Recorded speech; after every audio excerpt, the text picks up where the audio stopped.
Assalamualaikum warahmatullahi wabarakatuh. Saya Debbie Ariska Amelia, C1K 018016 dari kelas B, Prodi Budidaya Perairan, jurusan Perikanan dan Ilmu Kelautan, Fakultas Pertanian Universitas Mataram. Tujuan saya berdiri di sini untuk memenuhi mata kuliah klimatologi dengan materi proses terjadinya pemanasan global atau global warming. Seperti yang kita ketahui sekarang ini, bahwa bumi ini semakin hari semakin panas. Nah, penyebab dari panasnya bumi ini yaitu dari global warming. Nah, seperti yang kita ketahui, di mana global warming atau pemanasan global ini sendiri merupakan keadaan di mana meningkatnya suhu atau temperatur di permukaan bumi sehingga bumi menjadi panas. Nah, dari penelitian yang kita ketahui 1 abad sebelumnya bahwa bumi meningkat 0,6 derajat Celcius. Nah, pasti pada heran proses dari global warming tersebut. Nah, proses dari global warming atau pemanasan global itu sendiri yakni pada saat sinar matahari memasuki atmosfer bumi, maka sinar matahari harus melalui proses lapisan gas rumah kaca. Setelah mencapai dari seluruh permukaan bumi, maka tumbuhan, air, tanah, dan komponen-komponen ekosistem lainnya akan menyerap energi yang berasal dari sinar matahari tersebut. Sisanya kembali akan dipantulkan ke atmosfer. Nah, ada sebagian energi yang dikembalikan ke angkasa, akan tetapi ada juga sebagian yang lainnya akan terperangkap oleh gas rumah kaca di atmosfer dan akan dikembalikan ke bumi sehingga dikenal dengan efek rumah kaca atau greenhouse effect. Nah, efek rumah kaca ini sendiri dapat membuat mencairnya bongkahan sehingga efek rumah kaca ini dapat membuat mencairnya bongkahan-bongkahan es yang ada di kutub.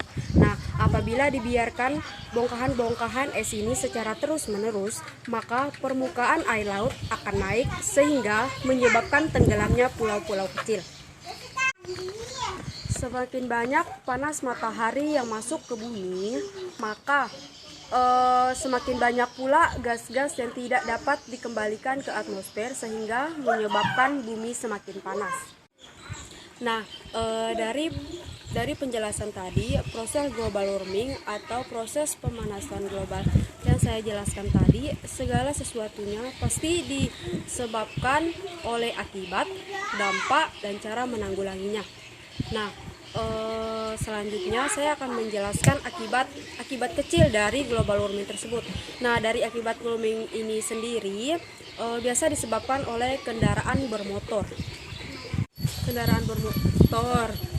Selanjutnya juga disebabkan oleh ulah tangan dari manusia itu sendiri, misalnya dalam penggunaan plastik secara berlebihan.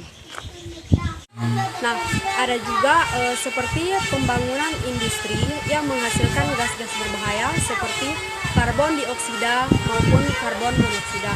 Nah, seperti yang teman-teman ketahui bahwa manusia atau kita sebagai masyarakat penghuni bumi ini sangat sering mengabaikan hal-hal sepele seperti tersebut.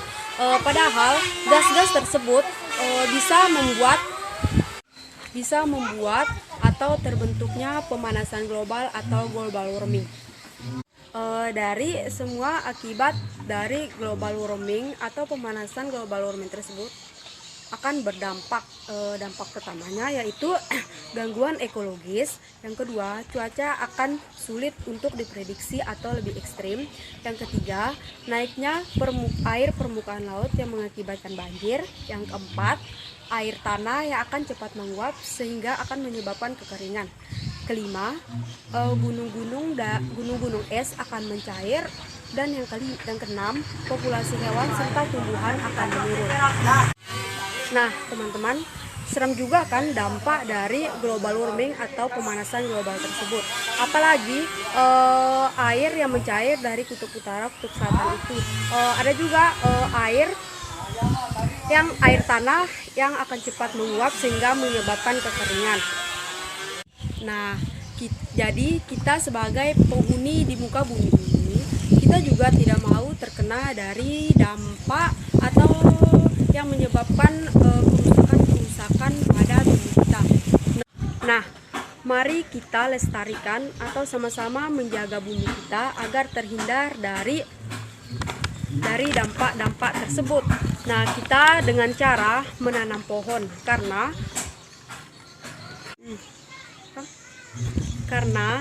pohon sudah terbukti lebih kuat dapat menghisap gas karbon dioksida, apalagi jika kita menanam pohon bambu, itu akan menghisap lebih cepat 4 kali kuat dari pohon biasanya. Nah, yang kedua, mengurangi kendaraan bermotor. Jika kita ingin berpergian, setidaknya kita menghindari kebiasaan tersebut. Bisa kita jalan kaki agar lebih sehat, bisa kita pakai sepeda. Jikalau dalam keadaan mendesak atau menjauh, kita bisa menggunakan sepeda motor. Dan yang terakhir, mengurangi penggunaan plastik secara berlebihan. Nah, dari penjelasan di atas, gampang kan kita cara mencegah global warming atau proses pemanasan global warming tersebut. Nah, dari saya, mari kita sama-sama hentikan pemanasan global atau global warming tersebut dan bertindak sekarang. Sekian dari saya, mohon maaf apabila ada kesalahan. Sekian dan terima kasih. Wassalamualaikum warahmatullahi wabarakatuh.